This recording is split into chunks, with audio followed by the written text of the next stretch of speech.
All right, teammates, we are back once again. If this is your first time listening to the Move Swiftly podcast, welcome to the number one podcast on innovative teamwork. Great to have you. Looking forward to having you back for more. And thank you all so much for making this the number one podcast on innovative teamwork. It's been like that close to it, approaching 2 years of it being the first show that you see whenever you look up innovative teamwork. To my regular listeners, you guys already know how I get down. You know how we roll here, whatever the challenges, whatever the obstacle is, whatever it is you may be going through that you feel is getting in the way of your success. We're here to indirectly tell you are not going through it alone. Today, I have a Miss Rhonda Parker Taylor, author of The Crossroads. And well, before I actually really bring on the intro, I'll let you come on first to kind of introduce yourself before I really get into it. Because I teach, I'm a heavy reader, I'm someone that's really in the books. And when I was listening to you earlier, I'm like, man, I cannot wait to really pick your brain on a lot of different things. So welcome to the show.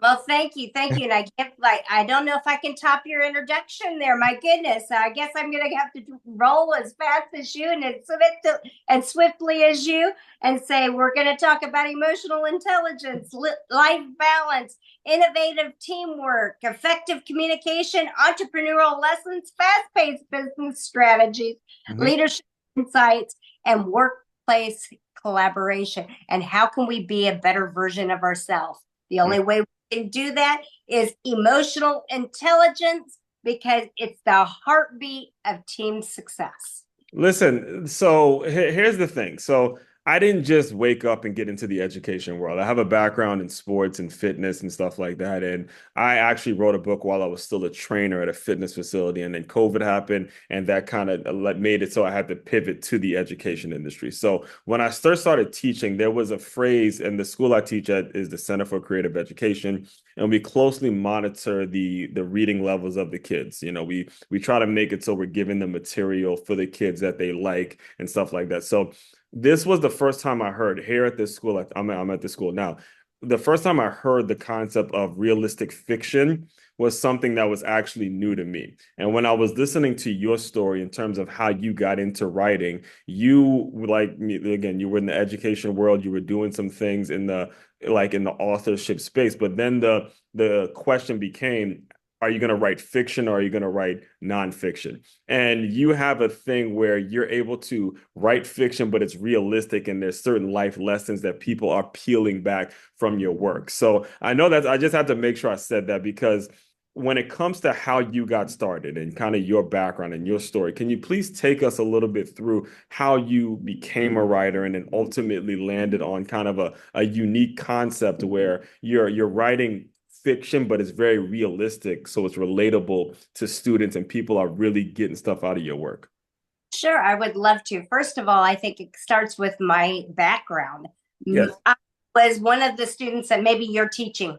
Yeah. I flunked kindergarten. There was no IDP Yes. back in the Oh my days. God. Yeah, we do that. Like seriously, so the school, because we closely monitor the scores, we've held several kids back at the elementary school age if they're not reading on grade level. This is why I didn't know that about you. And the fact that you're actually admitting that, transparent enough to admit that. And I gotta listen. Listeners, parents, if you have a kid that may be struggling, it's not the end of the road, man. That's beautiful that you said that. So thank you for sharing that. Oh, you're welcome. And the thing is I nobody really knew. Okay, Oh. they said? Well, socially, she's not going to be able to keep up. She's not going to be able to do this. So Hmm. my peers moved on, which shaped a big part of my life too. Because now you have a split. You have a grade level above you that's like, why isn't she with us? So she flunked. And then you have a grade level that I'm in, and Right. they all are less mature than me.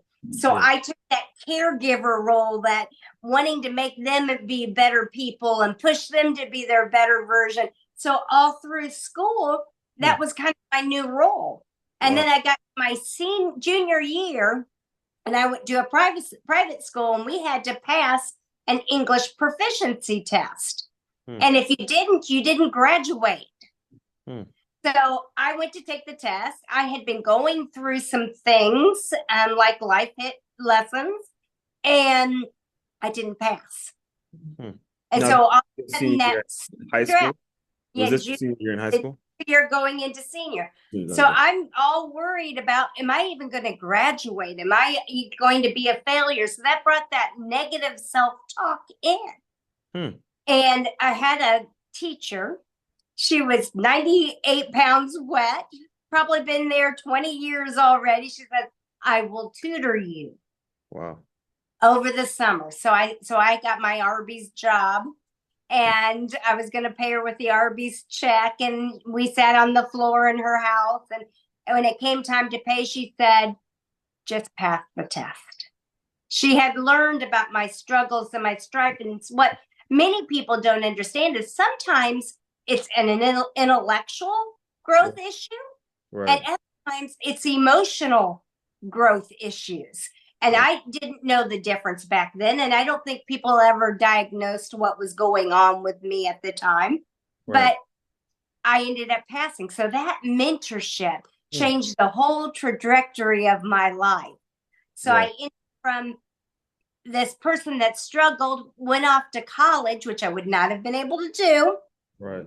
to getting A's in college. Then I'm like, well, what happened? What changed? And it gave me the confidence. I realized I had to put processes in place to be successful. My thing was, as I was rushing through and I was emotional about it.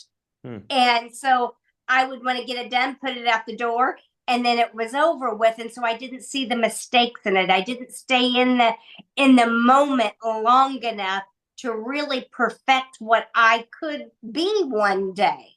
Hmm. And so I got my bachelor's, my master's, my doctorate, and then here I am today. But it had to be that one teacher, that one mentor, that one person that realized, wait a minute, she's struggling. Mine was emotional.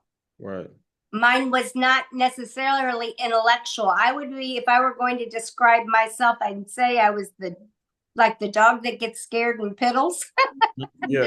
Because Yeah. I would be scared of reading out loud Right. or exercises. I get so anxiety oriented that I just figured I was going to fail and I wouldn't try.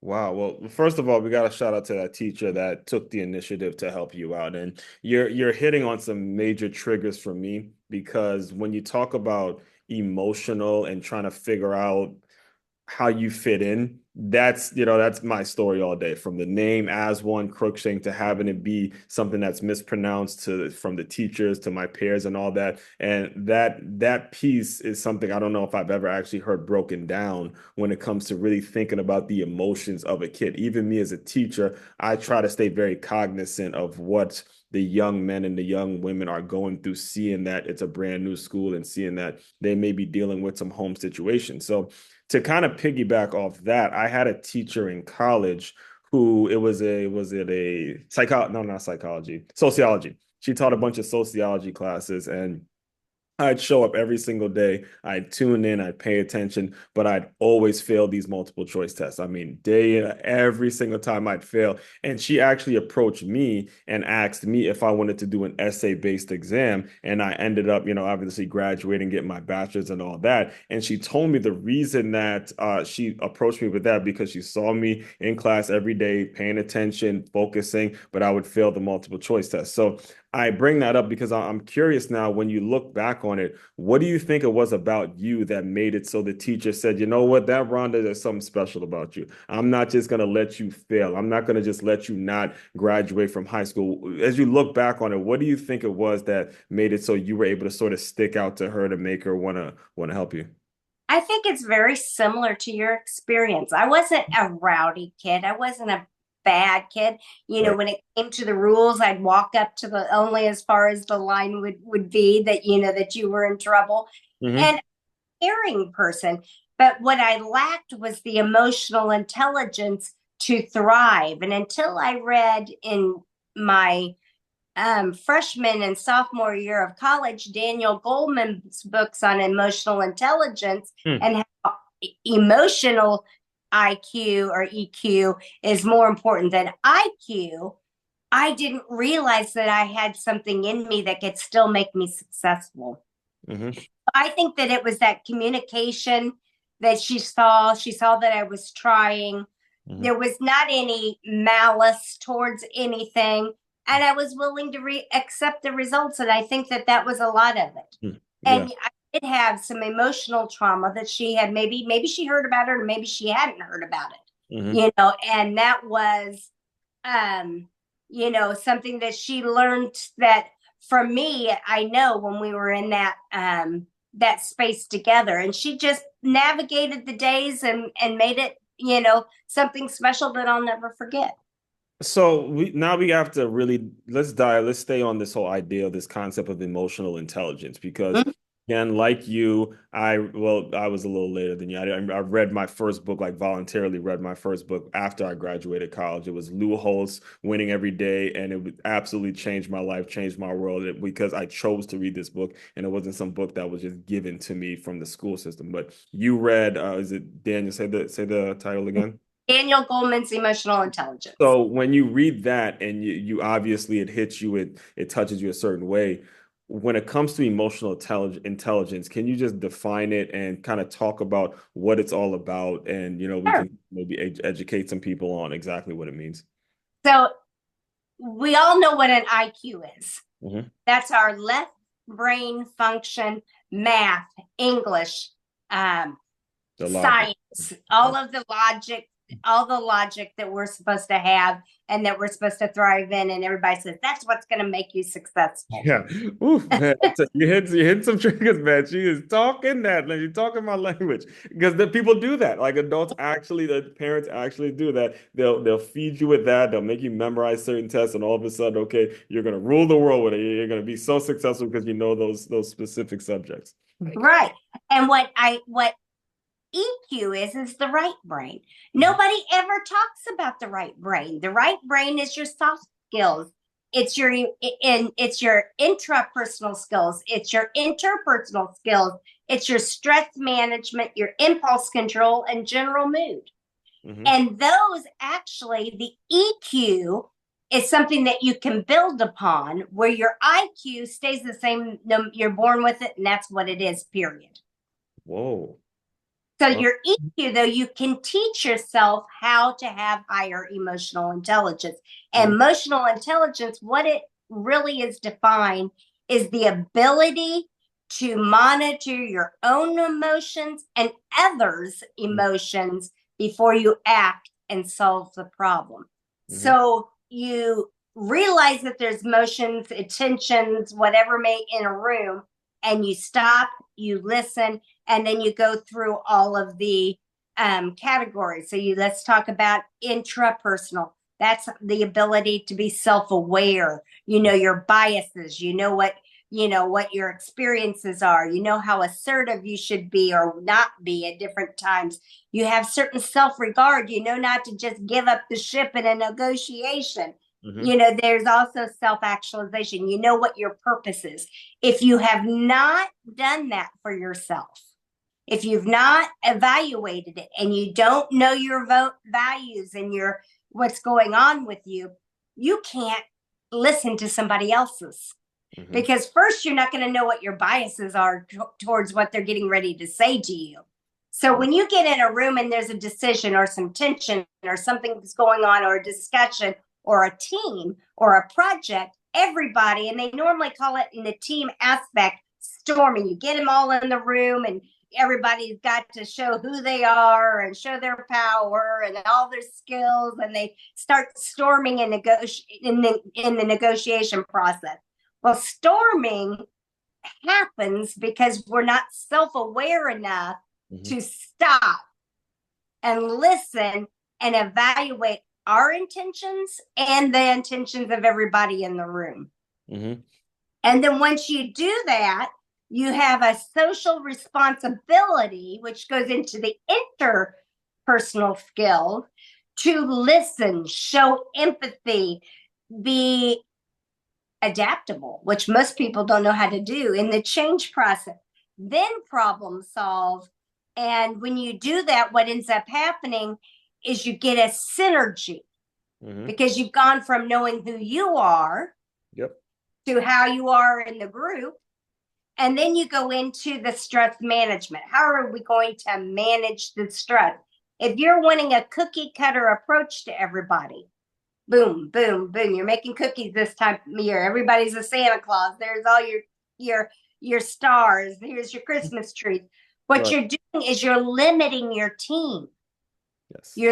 And I'm sure you've seen that when you try to make in sports, everybody can't be a linebacker, everybody Yeah. can't be a forward, everybody can't be the point guard. There's some physical parts of that make people different, and Yeah. there's also certain skills. Mhm. A defense back obviously has the ability to hit hard, not be afraid of the hit, Yeah.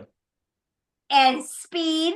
But Mhm. on the other side of the Receivers, yeah. field, Receivers don't make that. That's how they separate them, actually. I yeah, had a coach who, he coached the receivers, and there was one practice where we switched roles, and he was saying there was this particular safety that went to play receiver. He goes, "Yep. Well, I found out he couldn't play receiver."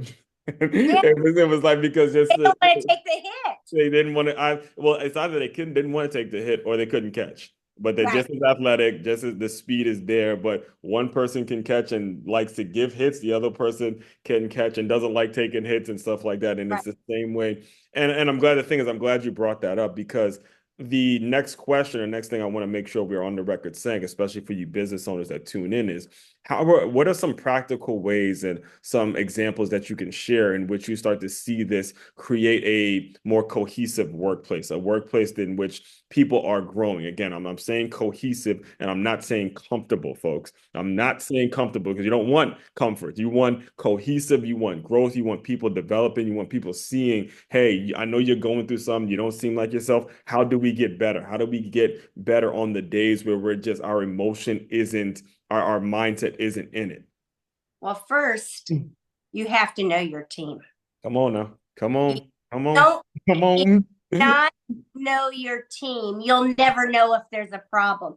There Yeah. are so many executives out there that says, "Oh, I'm going to get put a reward system, and I'm going to put a Ruth Chris steak dinner for the person that wins." Incentivize them with money, incentivize them with steak dinners. Yeah, I mean, you're so But much they're of that is cookie. It's like the they cookie don't cutter know. thing. Yeah. Just Yeah, they don't like know that they don't have the money for the tip. You can give them a gift card, but who's going to pay the tip? Who's going to get them there? Who's going to, who's going to, what about the muffler that's falling off the back of their car or truck? There's so you have to know what people's needs are, what their desires are, how they're aligning themselves with your organization. Some people align themselves for the wrong motivation because they don't even know what their mission is in their position. mm-hmm, I happen to come from an entrepreneurial family, mm-hmm. and my dad was an old school dad, like many of us, and he Well, as far as my life is, you're preaching to the choir with that one. I know exactly. I'm about to. Well, we're recording this 2 days before Thanksgiving, folks. So I'm flying out to Maryland tomorrow, and I'm going to be seeing when I texted him earlier. So yeah, I grew up with a very similar type father in what you described. and he was a blue collar, owned a steel manufacturing Yeah. plant, and his way of rewarding people. Well, first of all, you wouldn't be having Thanksgiving until he said all the work was Yeah, done. some He of them would work. everybody, Yeah. no matter who you were. And Oh yeah. there's this piece of steel in the driveway because that's what they did back then. They had that Bobby Knight Oh kind of yeah. mentality. And so we Oh had yeah, to yeah, yeah. Indiana, right, right. That's a basketball. Yeah, I know exactly. Yep. Hoosiers, the whole thing. Yep. so we had to come up with for him a reward system that he could hit the hearts of his employees based on his personality also. So Hmm. as we were restructuring the reward system, he was known and his nickname was $100 Bill because Really? his name was Bill and he liked to reward with $100. So Okay. we created a fund that he could, that he had a certain amount that he could give out Hmm. when he felt like someone was working hard or he heard something because he had a practice. He'd come in, he'd grab all the mail, he'd look through everything to see what was coming in. He Hmm. didn't process it, that wasn't his job, but he looked through everything. He knew what checks were coming in. He knew what, invoices, what quotes, all the things coming in by just scanning through the mail. Then he would walk the plant and he'd stop and talk to each and every employee. Yes. And when he did that, he would find out, hey, my wife just had a baby, or hey, I just broke the record for piece rate, or whatever they may be. And Mm. he had with him then the ability to reward with $100 bill, which Oh, he could Yeah. where they needed it, Yeah. where they felt appreciated. And then, of course, he had the other part where he had to see where all the mistakes were, and Hmm. where they were going to be hidden was the trash bins in the back. So he would see the parts, the things that were thrown away, and Hmm. then he was able to say, or the quality that hadn't made it going into the trucks, Hmm. and he look at those and be able to address them every day. That was the same Yeah. same way he did things. So as leaders, it doesn't take a lot. Yeah. Yeah. It takes you knowing what's going on in your organization. I had one person that I tested for emotional intelligence for our UN Global Compact Committee study, Hmm. and that, which is part of the UN in general, but Right. it's just the arm of sustainability. Hmm. And in that study, there was one man that took the emotional intelligence test that was a domestic leader just in the United States. Hmm. And he's like, I just don't understand why it's not thriving. And his number was as high as the multinational leaders. And Hmm. I'm like, well, let me dig into these numbers and really look at the characteristics. There were two characteristics that he was failing in. So he had high scores on all 21 characteristics, but two: Hmm. empathy and impulse control. So he had no empathy for anybody, for whatever they were going through. And Right. every time there was a happy event or something was wrong, he was hiding behind his desk with the office door closed. Yeah. And then you see where that gets you. You Exactly. can't address the problems in the room. Yes, and thank you so much for sharing that story. And I don't want it to get brushed over what your dad did because of if you look at it from a practical standpoint, right? Mm-hmm. Let's say you are the employee that's having that conversation and you're telling your boss, you're like bemoaning or explaining to your boss, hey, I'm going through this. And then the money specifically is going to this specific need. The $100 is going to this specific need. That employee is going to trust you for life. That employee is no longer going to try to work around and do anything shady to try to do anything gimmicky so he or she can get some extra money out of you or get some extra bonus. They're genuinely going to care and tell you the truth at that point because of the approach you took versus the gimmicky approach versus the I'll give you a bonus to go to Disney World. I'll give you a gift card to go to Roots Steakhouse when again you may not even want to go to that restaurant. That's somebody that you're pushing that person away when you do gimmicky stuff like that. But when you genuinely go walk up to someone and say, hey, how you doing? What are you working on? What are you going through in life right now? Boom. Then you've built the trust. And so often, especially nowadays, and this is where I really wanted to kind of really pick your brain on, is we've gotten away from that now. Social media, as great as it has been to allow someone like you and I to connect, it's also doing equal harm because people are separated and they're going to look where the grass may be greener and kids are growing up now. If they have a tough day at work, all of a sudden they're going on their LinkedIn accounts and their social accounts and they're blasting their boss and just doing things that you just don't need to be doing. And your book kind of speaks to that. Can you just speak a little bit on, the book Crossroads and how you were able to come up with it, and then eventually you created a guide, a work guide where people can actually follow and say, this is how you do things, and this is how you bring some of that compassion back to the workplace. Oh, I would love to. So Crossroads, the suspense novel. You're probably thinking, how in the world does a suspense novel I have said the same anything thing. I said the exact to same thing. I'm like, oh man, it's gonna be interesting how she could twist emotional intelligence? But what I wanted to do is I really wanted to reflect on how we show up in the world. And where do we show up in the world? Typically in the most unusual places. So that. I picked a crime novel. Hmm. Everybody in a courtroom. You have the jury, you have the judge, the prosecution, the defense, the victim's family, the family of the perpetrators, and the defense, and you have them all in a room. Hmm. And they don't necessarily want to be there, but they're going to be their natural selves. Hmm. And so they're there for one mission, which is supposed to be equality of the legal system. And we know that it may be a legal system that we have, and it may be the best in the world, but it's definitely a flawed Sure. system. Yeah, because And it's run by thought, human beings, so yeah, obviously it's right. yeah. And I thought that that's was going to be the main like nuts and bolts of it. We're going to, get in there, and these people are going to be their authentic selves. And they and what ended up happening is, as I was writing it and got to know the characters, I started seeing the depths of them. Mhm. So you had the main character, Paris Pennington, who was a workaholic in finance that had to be brought into jury duty. And if you're a workaholic, that if you throw anything new into the works, it's very difficult to maintain the pace that you have for yourself. I've been called to jury duty twice, and again, I know exactly that's me. That'd be me. As soon as I got it, I'm like, oh man, I got to do this. And so she tries to get out of it. She Mhm. can't. And each one of the characters is loyal to something. Yeah. In Harris's case, it's her job and her excellence. In the case of the prosecutor, it's law, government, Mhm. and America, Right. and his job.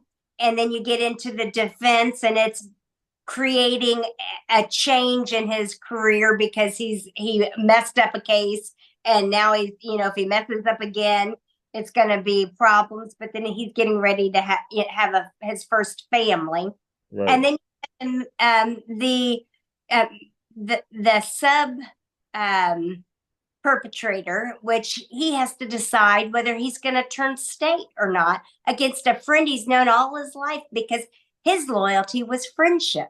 So you have all of these Right. loyalties, and sometimes false loyalties, Mhm. and they're all in a room together, questioning whether they've made the right decision. Did they not do the right thing? Should they be changing in their lives? But meanwhile, you're going through this crime, and Mhm. it's like a game of Clue, because then things start happening to the individuals, Mhm. and you have to decide who's doing it, what's causing it. And it explores three, I feel, important emotions in today's society, like you said, in social media: Mhm. anger, fury, and envy.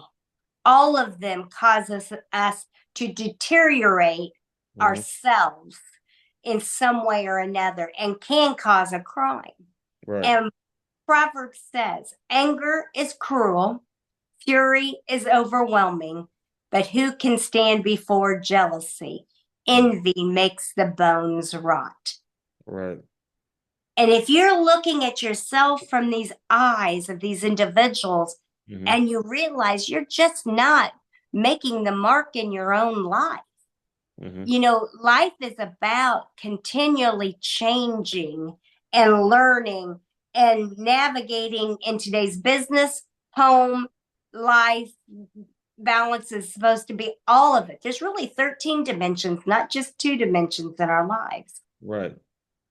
So the point that you're making about envy, I think, is incredibly, incredibly powerful because when you are envious, a lot of times, not a lot, but most of the time, you're not expressing that. You're letting it fester inside of you. And Mm-hmm. that begins to lead to resentment and just drip by drip by drip by drip by drip. You start to see people's excuse me, you start to see people's true colors come out.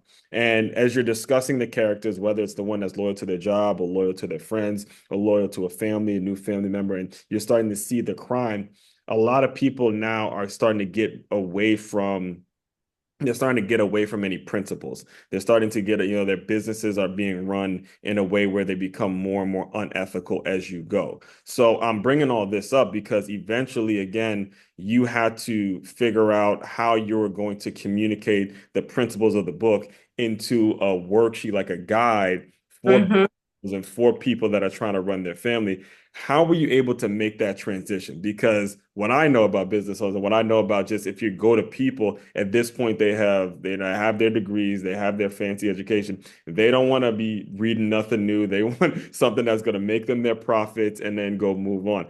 how were you able to kind of puncture the sort of the business community or the owners, the leadership executives who are so stuck in this world and that world is so lucrative for them and they gotten so comfortable in it, they're not realizing the damage that they're causing with some of the unethical practices that they have. Well, first of all, I would ask anybody, whether it's a leader or an individual, are you working in all 13 dimensions of your own life? And if you're not, what are you missing? Example, you have your physical, your emotional, your integrity, your values, your spiritual connection, your relationships, Mm, your health. You go through all these dimensions. Are you working in each one of those dimensions? What is suffering? I'll give you a perfect example. right, Someone might say, "Oh, I'm doing great. I'm meeting all my financial right, goals. right. I'm meeting all Yeah. my career goals." Okay, well, what about your loved one? Have you written them a nice letter lately? Have you, shown your intentions towards them? Have you, what about the aunt that you haven't talked to because you've been too busy? Are you spending time, nurturing that relationship? Or the best friend that you've had since you were two? Are Mhm. you nurturing that relationship? So you go through and say, what are you doing in your own life? How about your physical health? Oh, I work out daily. Okay, but are you sitting all day? What is, and reminding that 1 to 2% change requires someone to get better, Mhm. without big sweeping changes. There Mhm. was a year that I would have said that I was doing well in everything. And then it was my husband that said, you're sitting too much. And I'm like, oh, whatever, Right. and I dismissed it. So then I ended up at the chiropractor and he's like, you've got peripheral. Oh my I'm goodness. peripheral. And Oh, and so I went and looked it up and the technical it says glucose wasting away, but your glutes are wasting away, but really basically it's your butt wasting away. Now nobody wants to hear your butt's wasting away. right. I should have changed immediately. If Mhm. you don't hear that there's change, whether it's a person that loves you or one of your employees Mhm. that says, wait a minute, the parts are not being as quality made or whatever it might be, and you haven't stopped and listened and say, oh, hold on, let's Mhm. hear what this person has to say or how that is going to change the direction of our lives if we don't do it, then what ends up happening is you don't have an empowered team or an individual. So for leaders, I would say stop and listen. If you don't stop and listen and actually disseminate the information and say, okay, this is what I'm hearing. Is that what you're telling me? And if that's not what you're telling me, having that two-way loop where the employee can say, no, what I'm telling you is part ABC component D is 1/8 of an inch off, and every nut that's going into that part is not going to work, and you're going to have a failure. Yes. So you have to open it up so that the fast paced business doesn't swallow you up. Yes. And again, I listen, all of this stuff is incredibly important because if you're a regular listener to my work, you've heard me say on multiple occasions, you're either getting better, or you're getting worse every day. You're not staying the same. You have to actually make a conscious decision to get better. And I'm telling you, I'm talking to you directly. You are unqualified to do this. All right. There needs to be somebody in your life, whether it's a coach, whether it's a spouse, whether it's a family, whatever it is, somebody that you trust that's going to give you some honest feedback, just like you had shared with your husband to say, hey, you're sitting too much. Okay, that's how I can get better. So when it comes, and I know we kind of got off topic there, when it comes to your guide, like the next thing that you're going to be rolling out for your business, can you speak on that a little bit and how you were able to come up with that on your like the after you put out the first book? Sure. So now that I kind of understand the dynamics of my team, Yeah. important, and fostered that, the next thing is to prioritize what's next. And that's what you're asking. It's Mhm. encouraging the balance of not only the personal and the professional and all the aspects. So for us, we have a model now that we know that works. Fiction novel, workbook, fiction novel, workbook. At the same time, we're still doing the coaching and the mentoring along the way. There are other people that have ideas.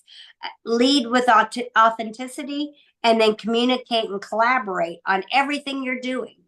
Mhm. I mean, everything. It could be your billing process, but you want to make those incremental changes of 1% to 2% in every area: accounting, finance, marketing. I would love to learn more about some of the technology this year that's come out. It's come out so fast. It's like the next thing you know, you're like, oh my goodness, I thought I knew the technology, and then tomorrow there's another one. Yep. Do more videos with AI or whatever.